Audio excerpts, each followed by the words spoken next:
ஆமாண்டவரே, இப்படியாக இந்த 2 நாட்களிலே கிருபையாக ஒவ்வொரு நாளும் உங்களுடைய ஆலயத்திலே நாங்கள் கூடி வந்து உங்களுடைய வார்த்தைகளை நாங்கள் கேட்கும்படியான சாட்சியத்தை தொடர்ந்து தந்து கொண்டிருக்கிறேன். நாங்கள் துதிக்கிறோம், வைஸ்தோத்திருக்கிறோம். இந்த நாளிலும் உங்களுடைய வார்த்தை மூலமாக என்னோடு நீ பேசும், எங்களோடு நீ பேசும். இயேசு மூலம் கேட்கிறோம் அன்புள்ள பிதாவே, ஆமென். அல்லேலூயா, அல்லேலூயா. தவறுகளும் தண்டனைகளும் என்கிற தலைப்பிலே வேதத்திலே தேவனுடைய மனிதர்கள் செய்கிற தவறுகளை நாம் ஆராய்ந்து பார்த்து இந்த தவறுகளை நாம் வாழ்விலே செய்யக்கூடாது என்ற ஒரு நோக்கத்தோடு தான் இந்த வேத ஆராய்ச்சியிலே இந்த தலைப்பின் கீழே நாம் வேதத்தை ஆராய்ந்து கொண்டு வருகிறோம். இப்படியாக கடந்த நாட்களிலே 19 பேருடைய வாழ்க்கையிலே அவர் செய்த தவறுகளை நாம் ஆராய்ந்து பார்த்தோம். ஆதாம் ஏவாளை ஆரம்பித்து நேற்றைய தினத்திலே ஆகாப் ராஜாவுடைய அந்த தவறுகளை நாம் நேற்றைய தினத்திலே நாம் பார்த்தோம். ஒரு கொடுமையான துர்மரணத்தை ஆண்டவர் அவர்களுக்கும் குடும்பங்களுக்கும் கொடுத்ததை நாம் பார்க்கிறோம். எந்த நாபோத்தை அவர்கள் இருவரும் சேர்ந்து வஞ்சகமாக அவர்கள் கொலை செய்து அந்த நிலத்தை அவர் அபகரித்தார்களோ அதே இடத்திலே அதே விதமாக இவர்களுடைய உடல் சின்னாபின்னமாகி நாய்கள் நக்கி இந்த ஒரு துர்மரணத்தை அவர்களுக்கு கொடுத்ததை நாம் பார்த்தோம். ஆகவே தவறுகள் செய்யும் போது தண்டனைகள் உண்டு. நான் சொல்லிக்கொண்டே வருகிறேன். உடனே நாம நினைக்கலாம், ஆண்டவர் நமக்காக எல்லாவற்றையும் மன்னித்து விட்டார், தண்டனைகளாம் ஏற்றுக்கொண்டார். ஆமா, எனவே அப்படிதான் சொல்லுது. ஆமா, நம்முடைய மீறுதல்களை அவர் என்ன பண்ணார்? அவர் காயப்பட்டார். அது அப்போ அவர் ஏற்றுக்கொண்டார். அதுக்காக நம்ம விட்டுருவாரா?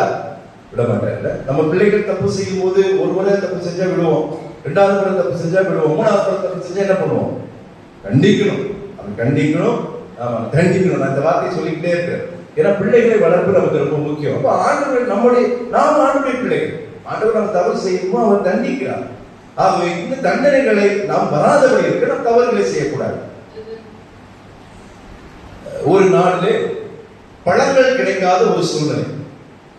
இன்னைக்கு நமக்கு ஃப்ரூட்ஸ் நல்லா கிடைக்குது. ஒரு கதைக்காக தான் பழங்கள் கிடைக்கவே இல்லை. ரொம்ப யாரும் என்னென்னமோ முயற்சி பண்ணாலும் அப்படி ஒரு பஞ்சம். ஆனா எந்த பழங்களும் எந்த வீட்லயும் கிடையாது, கடைகளிலும் கிடையாது. ஆனா ஒரு இடத்துல இருக்குது. எங்கன்னா அரண்மனையில இருக்கு. அரண்மனை ராஜா இல்ல, அவர் என்ன பண்றார்? முன்னாடியே எல்லாத்தையும் சேர்த்து வைத்துக் கொள்கிறார். அப்ப பழங்கள் அந்த அரண்மனை மட்டும்தான் இருக்குது. அப்போ அந்த தேசத்தினுடைய சில வாலிபர்கள், பலமான வாலிபர்கள் யோசிக்கிறாங்க, ஏன்னா பழம் சாப்பிடணும் போல இருக்கு, ஆசையா இருக்கு, பழம் எங்கேயும் கிடைக்கல, பேசாம அரண்மனைக்குள்ள போய் என்ன பண்ணிடலாம், பழத்தை திருடிடலாம் அப்படின்னு சொல்லி கொஞ்சம் பேர் போறாங்க. போய் என்ன பண்ணாங்க? அந்த அரண்மனையில போய் பழங்களை திருடிட்டு போயிடுறாங்க. ஆளுக்கு ஒவ்வொரு பழங்களை விதவிதமா நீங்க எடுத்துட்டு அவங்க போயிடுறாங்க. இது ராஜாவுக்கு தெரிஞ்சிருச்சு, பழம் திருடு போயிடுச்சுன்னு. உடனே அவரு பார்த்தா கண்டுபிடிச்சிட்டாரு. அந்த வாலிபர்கள் பழங்களை திருடி போன வாலிபர்களை முன்னாடி கொண்டு வருகிறார்.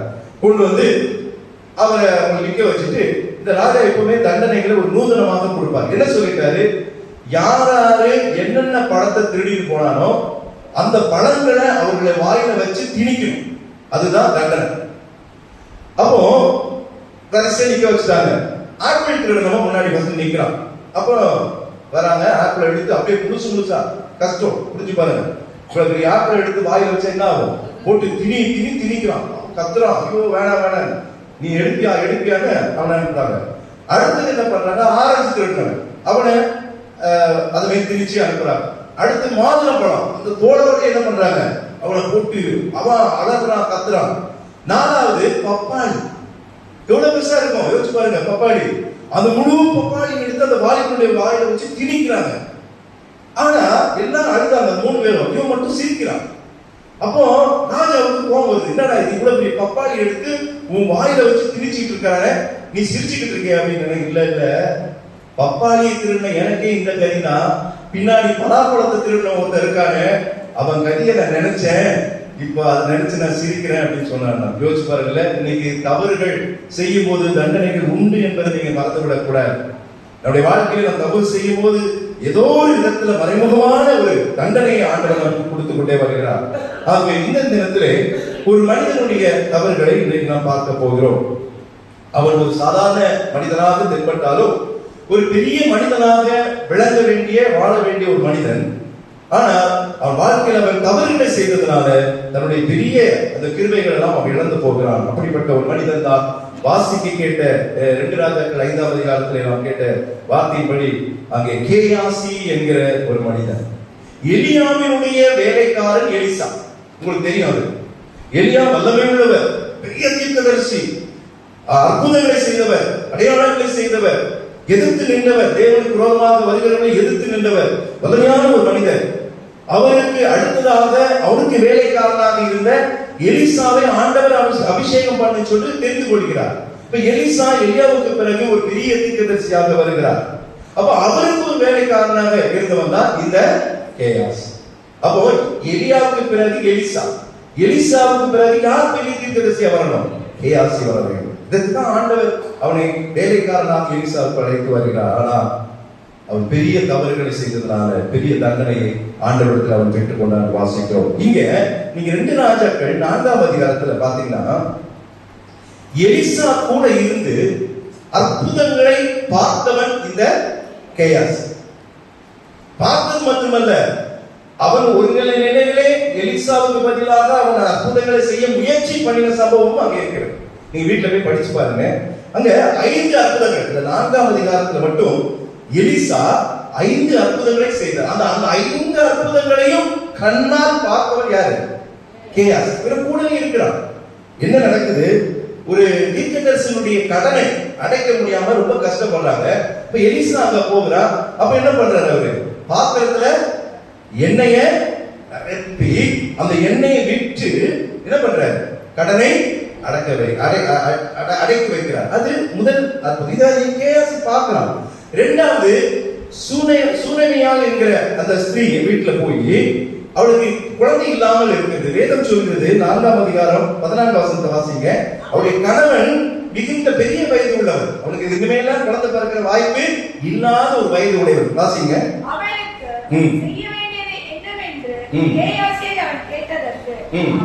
அவளுக்கு பிள்ளை இல்லை, அவள் புருஷனும் பெரிய வயதுள்ளவள் என்றார். ஆமா, ஏன்னா அந்த சூனேமியா வந்து எலிசாவுக்கு ஒரு வீட்டுல ஒரு ரூம் வச்சு அவன் வரும்போதெல்லாம் இங்க தங்கி நல்ல சாப்பாடு போட்டு அனுப்புகிற ஊழியக்காரர்களை போஷிக்கிறவள் இந்த சூனேமியா. அப்ப கேயாசி கிட்ட எலிசா கேட்கிறாரு, இவங்களுக்கு என்ன குறை? அவங்க கிட்ட கேட்கும்போது எனக்கு ஒன்னும் குறை இல்லைன்ட்டாங்க. இப்ப நான் வந்து ஒரு பெரிய தீர்க்கதரிசி, அற்புதங்கள் செய்யற தீர்க்கதரிசி தான் ஒரு பெரிய லிஸ்ட், மளிகை கடை லிஸ்ட் மாதிரி என்ன பண்ணுவோம், பெருசா கொடுப்போம் அவங்க கையில. இல்ல, இந்த அம்மா சொல்லிட்டாங்க எல்லாம் உண்மை இல்லை, நான் நல்லா இருக்கேன், தனக்கு குழந்தை இல்லாதது கூட குறையா சொல்லல. ஆனா கேயாசி கிட்ட கேட்கிறாரு எலிசா, ஏதாவது உங்களுக்கு தேவையா? ஆமாங்கய்யா, ஆமா எஜமான், ஆமா. என்னது? அவங்களுக்கு குழந்தை இல்ல. அது சொல்லிட்டு என்ன சொல்றாரு? அவனுடைய கணவன் பெரிய வயது உள்ளவனா இருக்கிறான் அப்படின்னு. அப்போ அங்க எலிசா என்ன சொல்ற? ஒரு குமாரனை அடுத்த செகண்ட் சொல்ற. எப்படி? அப்போ அவருடைய வார்த்தையில யாரிடத்துல வந்த வார்த்தை?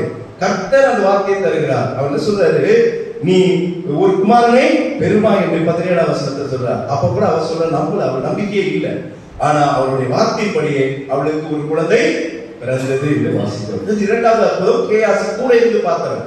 நான் எதற்காக அந்த அற்புதங்களை எலிசா சொல்றத நான் சொல்லிக் கொண்டு வருகிறேன்னா, கேயாசி இவ்வளவு காரியங்களை அவன் நேர்ல பார்த்தவன்.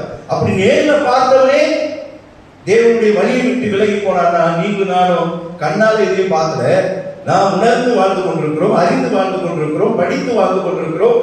ஆனா நம்முடைய வாழ்க்கையில் எவ்வளவு தவறுகள் செய்ய காரணமாக இருக்கும் யோசிச்சு பாருங்கள. 3வது அந்த இடத்துல அந்த சூனேமியாவுடைய மகன் இறந்து போகிறான். அதே அதிகாரத்துல வருகிறது. அப்போ கேயாசி இடத்துல போய் அவரு எலிசாவுடைய அந்த கம்பை கொடுத்து, நீ போய் இந்த கம்பை வச்சு நீ பண்ணு, அவன் எந்திரிச்சுவான்னு சொல்லி அனுப்புறான். இவன் போய் ட்ரை பண்றான், ஆனா எந்திரிக்கவே இல்லை. அப்ப கேயாசி திரும்பி வரான், ஒன்னும் நடக்கல, நான் பண்ணி பார்த்தேன் நடக்கல அப்படின்னு மறுபடியும் இவர் பண்ண. இவர் போறாரு, போய் அந்த குழந்தைய என்ன பண்றாரு? உயிரோடு எழுப்பி அது தும்மி எழுந்தது என்று வாசிக்கிறோம். அப்போ இது ஒரு 3வது அற்புதமாக இருக்குது. 4வது அதே அதிகாரத்துல இவங்க தீர்க்கதரிசிகளுக்காக உணவு சமைத்துக் கொண்டிருக்கிறார்கள். அதுல கேயாசியே இருக்கிறான், எலிசா இருக்கிறாங்க, கூட நிறைய தீர்க்கதரிசிகள் இருக்கிறாங்க. ஏன்னா கில்கால்ல ரொம்ப பஞ்சம்.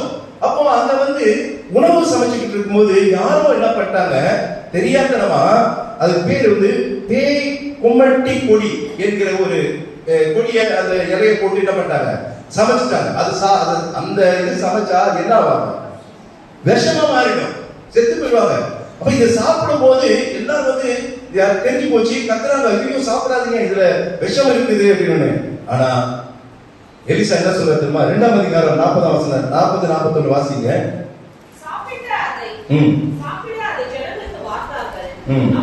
சரி, 4ஆம்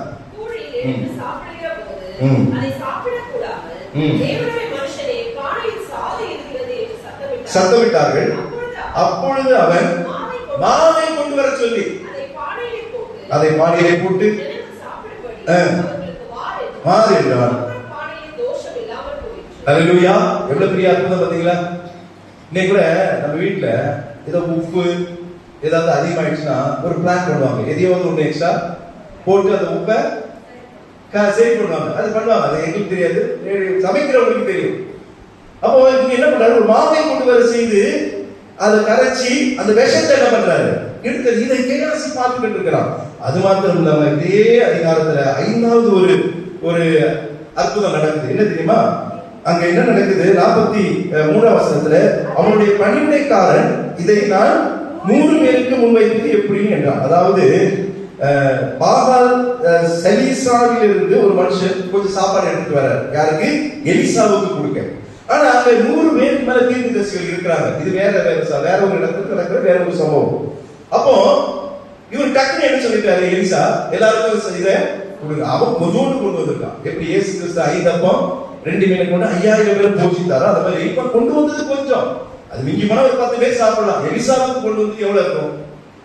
அது கேயாசுக்கு சேர்த்து கூட எடுத்துட்டு வந்திருக்கலாம், இல்ல ஒரு 3 பேர் எக்ஸ்ட்ரா சாப்பிட்ற மாதிரி எடுத்துட்டு வந்திருக்கலாம். ஆனா எலிசா வந்து எல்லாருக்கும் கொடுத்தாரு.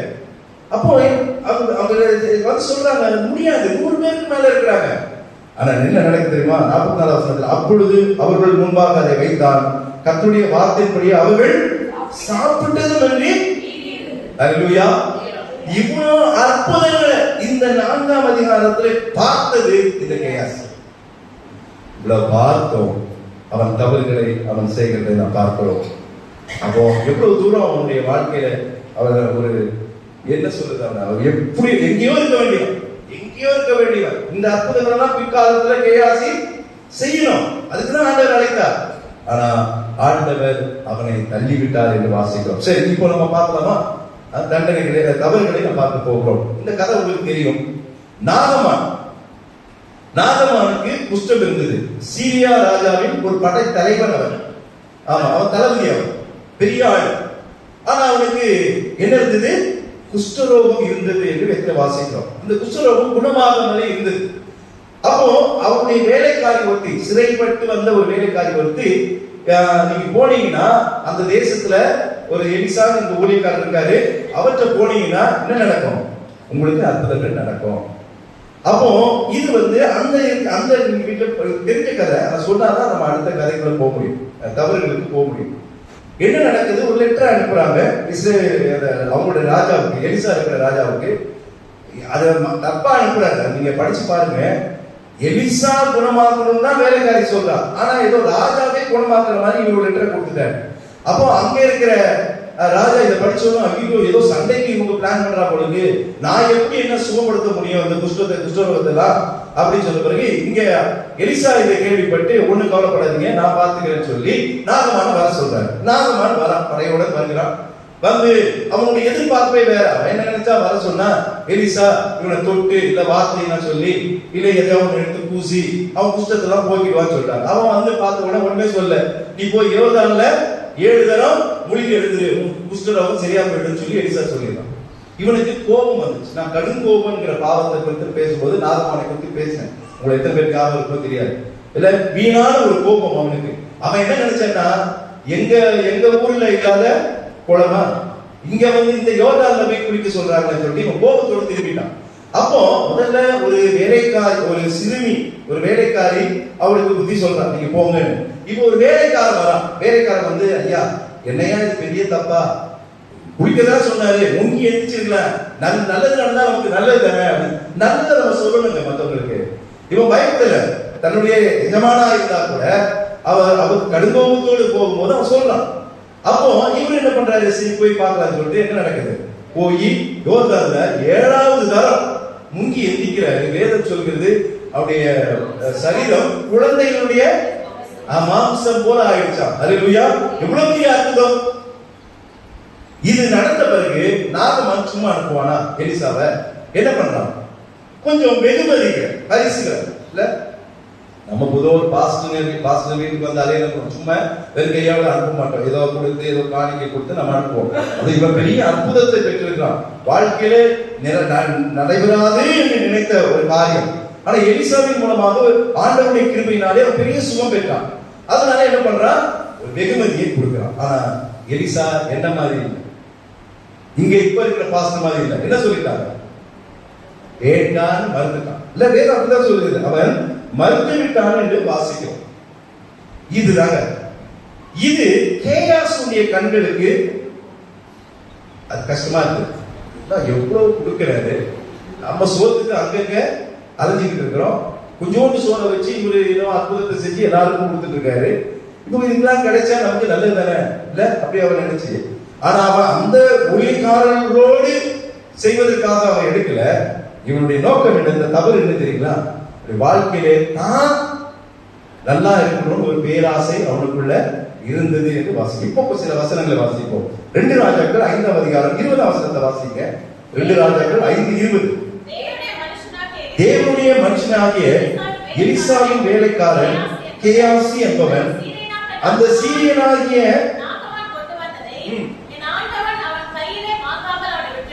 விட்டுவிட்டார்.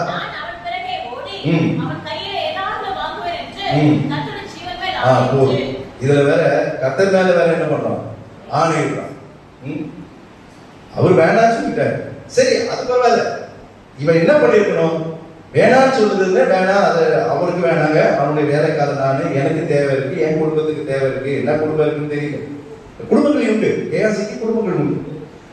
அப்போ அதை கேட்டு கூட வாங்கி இருக்கலாம். ஆனா இவன் என்ன பண்றான்? ஆண்டவர் மேல சத்தியம் போட்டுட்டு ஓடுறான். ஓடி அதுக்கு முழு காரணம் எடுத்துங்களா? பேராசைதான். பேராசைதான். ஆசை தவறு இல்லை. ஒரு மனுஷனுக்கு ஆசைப்படணும். ஆசைப்பட்டாதான் வாழ்க்கையில முன்னேற முடியும். ஆனா பேராசைப்படக்கூடாது. பேராசைக்கு நிறைய உதாரணங்கள் இருக்கு. அதனால பேராசை என்பது ஒரு பெரிய ஆசைக்கும் பேராசைக்கும் வித்தியாசம். ஆசை நேர்மையாக நமக்கு கிடைக்கக்கூடிய காரியங்களை நாம் பெறுவோம் ஆசையின் மூலமாக. ஆனா பேராசையின் மூலமாக, அது அநீதியின் மூலமாக நாம் என்ன பண்ணுவோம்? காரியங்களை நாம் பெறுவோம். இப்ப ரெண்டுக்கும் வித்தியாசம் உண்டு. இந்த கேயாசி ஒரு பேராசை உடைய ஒரு மனிதனாக இருக்கிறார். அவர்கள் மறுத்த பொருட்களை தன்னுடைய வீட்டுக்கு கொண்டு போகும் ஒரு எண்ணத்தோடு அவன் செயல்படுவதை பார்க்கிறோம். கர்த்தருடைய பார்வையில இது தவறாக எண்ணப்பட்டது. இரண்டாவது, பொய் சொல்றோம். ஒரு பொதுவா யாருமே பொய் சொல்லக்கூடாது. அது இங்க யாரு? ஊழியக்காரன். அது யாருடைய ஊழியக்காரன்? எலிசாவுடைய ஊழியக்காரன். வாயில பொய்யே வராது அந்த ஆளுக்கு. அவ்வளவு அருமையான ஒரு மனிதர், அவன் வைராக்கியமான மனிதர். எலியா, எலிசா, கேயாசி என்பது ஒரு அருமையான ஒரு தொடர் காரியங்கள், தொடரான அந்த காரியங்கள். இப்ப எலிசாவை போல இருக்க வேண்டியவன் இன்னைக்கு என்ன பண்றான்? இந்த பணத்துக்காக பேராசைப்பட்டு பொய் சொல்லுகிறதை பார்க்கிறோம். ஒரு முறை அல்ல, நீங்க அதை படிச்சு பார்த்தீங்கன்னா தெரியும். 2 முறை பொய் சொல்றோம். 22ஆம் வசனத்தை வாசிங்க. அதற்கு அவர் அதாவது நான் சொல்லிடுறேன், இவன் ஓடுறான், நாகமான் திரும்பி போறான் ஊருக்கு. அப்போ இவன் வரத பார்த்த உடனே ரதத்தை நிறுத்திட்டு நாகமான் என்ன பண்றான்? ஓடி வந்து, என்ன எல்லாம் சுகமா இருக்கீங்களா, சுக செய்தியான்னு. அப்போ கேயாசி பதில் சொல்றான். எலிசா வீட்டுக்கு போயிட்டாரு. இவன் என்ன பண்றான்? ஓடி அந்த பொருளை வாங்குறதுக்காக வரான். சுக செய்தி தான்.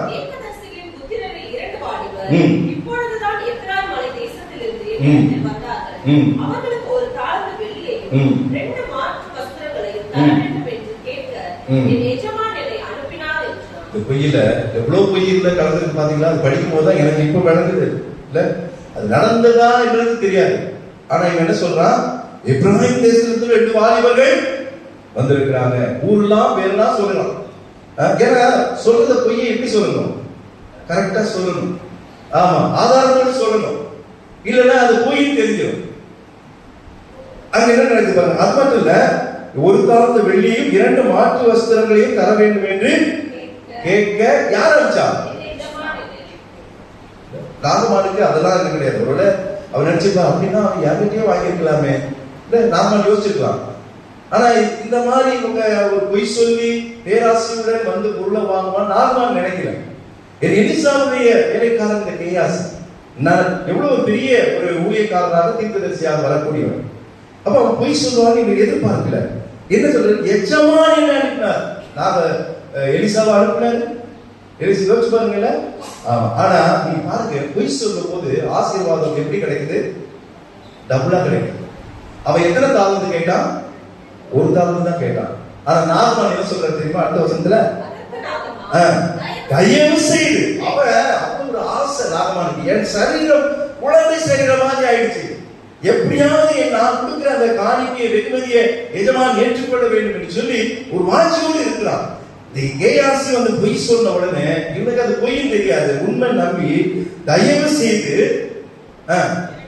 2 தாளந்தை வாங்கிக்கொள் என்று சொல்லி தாராளமாய் கொடுக்கிறான். வேலைக்காரனையும் கூட அனுப்புறான், என்ன தூக்கிட்டு போகணும்ன்றதுக்காக. நல்ல கவனிங்க. அப்போ 2 வேலைக்காரர்கள் நாகமான் அனுப்புறான். இவன் நேரம் எங்க போயிருக்கணும்? அப்படியே அட்லீஸ்ட் எங்க போயிருக்கணும்? எலிசா கிட்ட போயிட்டு என்ன சொல்லிருக்கணும்? இதுமே உங்களுக்கு வேணாம் சொல்லிட்டீங்க, நமக்கு தேவை இருக்குது, எனக்கும் கொஞ்சம் தேவை சொல்லிருக்கலாம். உண்மையை சொல்லிருக்கலாம். அதான் இங்க பொய்ய சொல்றானே. இவன் உண்மை சொல்ல நேரம் எங்க போயிட்டா தெரியுமா? அவன் வீட்டுக்கு போயிட்டான். கேயாசியுடைய வீட்டுக்கு போறான். போய் போறதுக்கு முன்னாடி இந்த 2 பேரும் என்ன பண்ணிடுறான்? அனுப்பி விட்டுறான். நீங்க அதெல்லாம் படிங்க, ஏன்னா எல்லாத்தையும் சொல்ல முடியாது. அனுப்பி விட்டுட்டு வீட்டுக்குள்ள போய் வச்சிடலாம். வச்சிட்டு நேரம் எங்க வரான்? எலிசா இடத்துல வரான். 25 வசனத்தை வாசிங்க. பின்பு அவன் உள்ளே போய் தன் எஜமானுக்கு முன்பாக நின்றான். கேயாசியே, எங்கே இருந்து வந்தாய்? பாத்தீங்களா? ரெண்டாவது போய் சொல்றானா? போயிட்டு தானே வந்தா சொன்னானா? சொல்லல. நீங்க ஒரு தவறு செய்ய ஆரம்பிச்சுட்டு அந்த தவறை நீங்க செஞ்சு முடிச்ச பிறகு அதுல ஒரு காரியம் உங்களுக்கு சந்தோஷமா ஆயிடுச்சுன்னா அந்த தவறை நீங்க என்ன பண்ணுவீங்க? செஞ்சுக்கிட்டே ரிப்பீட் பண்ணுவீங்க, பண்ணிட்டே இருப்பீங்க. எனக்கு தெரியாது இவன் யார்கிட்ட வந்து போய் சொல்றான். அந்த 4ஆம் அதிகாரத்துல 5 அற்புதங்களை எலிசா செய்கிறார், கூட இருந்து பார்த்தவன். அப்ப தான் பொய் சொன்னா எலிசாவுக்கு தெரியும். ஆண்டவர் உனக்கு வர உனக்கு மாட்டாரா? சொல்லுவாரா சொல்ல மாட்டாரா? சரி, எலிசாவை விடுங்க. இவன் யாருடைய தீர்க்கதரிசி? கர்த்தருடைய தீர்க்கதரிசி. இது கர்த்தர் பார்த்து கொண்டிருக்காரு. ஒரு பயனானா உனக்கு இல்ல.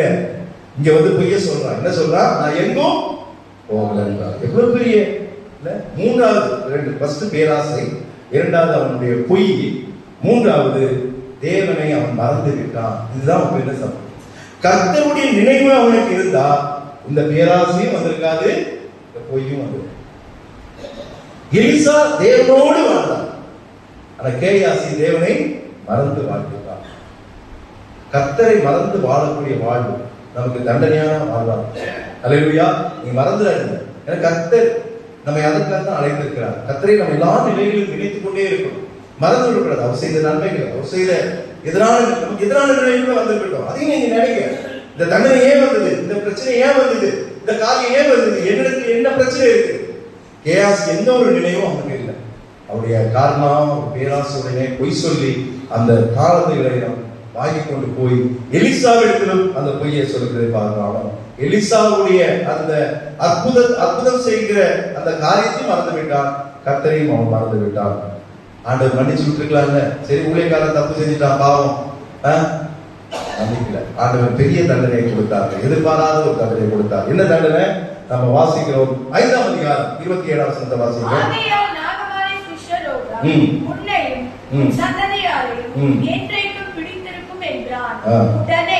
அவன் குறைந்த மழை ஜலமான குஷ்டரோகியாகி அவன் சமூகத்தை விட்டு புறப்பட்டு போனான்.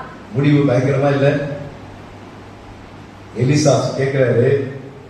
அப்பொழுது எலிசா இவரை பார்த்து, அந்த மனுஷன் முதற்கு எதிர்கொண்டு வர தன் ரதத்திலிருந்து இறங்கி திரும்புகிற போது என் மனம் உன்னுடன் கூட செல்லவில்லையா? உண்மையான வார்த்தை சொல்றாரு. என்ன நீ நினைக்கலையாங்கிறார். யாரு? எலிசா கேட்கிற, என்ன ஏன் நினைக்கல? நான் இவ்வளவு அற்புதம் செய்ய நீ என்ன மறைக்க முடியுமா? எலிசா சொல்றாரு, உன்னால மறைக்க முடியாது. ஏன்னா ஆண்டவர் எனக்கு எல்லாத்தையும் வெளிப்படுத்துவார். நீ எப்படி உனக்கு இந்த மனம் வந்தது? ரொம்ப சாமியா கேட்கிற. தண்டனை கூட எலிசா கொடுக்கல. எலிசா வார்த்தையில சொல்ற, இந்த தண்டனை யார் கொடுத்தது? தேவன் கொடுத்தார். நீங்க மறந்துடாதீங்க, தேவன் எலிசாவின் மூலமாக தண்டனை கொடுத்தார். தண்டனை கொடுப்பதற்கு எலிசாவுக்கு ரைட்ஸ் கிடையாது, அதிகாரம் உண்டு. இது தேவன் அவருக்கு கொடுத்து அந்த வார்த்தையை அவர் சொல்லுகிறத பார்க்கிறோம். அது மட்டும் இல்லாம அவர் சொல்றாரு, பணத்தை வாங்குகிறதுக்கும் வஸ்திரங்களையும் ஒலிவ தோப்புகளையும் திராட்சை தோட்டங்களையும் ஆடு மாடுகளையும் வேலைக்காரையும் வாங்குகிறதுக்கு இது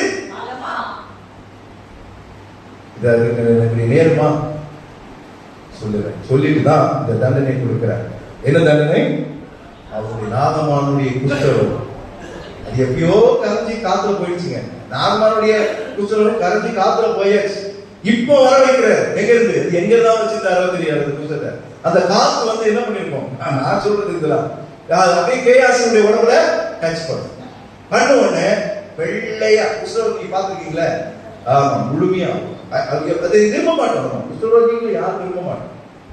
அப்பேற்பட்ட ஒரு தண்டனை ஆண்டவர் ஊழியக்காரருக்கு கொடுக்கணுமா? நீ பேராசை பிடித்திருந்தா, நீ பொய் சொல்லிக் கொண்டிருந்தா, நீ தேவனை மறந்து இருந்தால் கர்த்தர் உன்னை தண்டிப்பார். நான் சொல்றேன், வேதம் உங்களுக்கு தெளிவு காட்டுகிறது. இன்னொரு நீங்க கவனிச்சீங்கன்னா இது கேயாசியோட முடியல. பாத்தீங்களா அந்த வசனத்தை மறுபடியும் வாசிக்கல. ஆகையால் நல்ல வசன வாசிக்க கவனிக்கணும். ஆகையால் நல்ல கவனிங்க. என்னது? நான் நிறைய நேரத்துல இந்த வார்த்தையை மறந்துட்டேன். நான் நேற்று உட்கார்ந்து இந்த தியானம் போடும்போதுதான் ஆண்டவர் எனக்கு இந்த வார்த்தையை மீண்டும் மீண்டும் சொல்லிட்டார். அவனோட அந்த குஷ்டரோகம் முடியல. என்ன நடக்குது? உன் சந்ததியாரையும் என்றென்றைக்கும் பிடித்திருக்கு.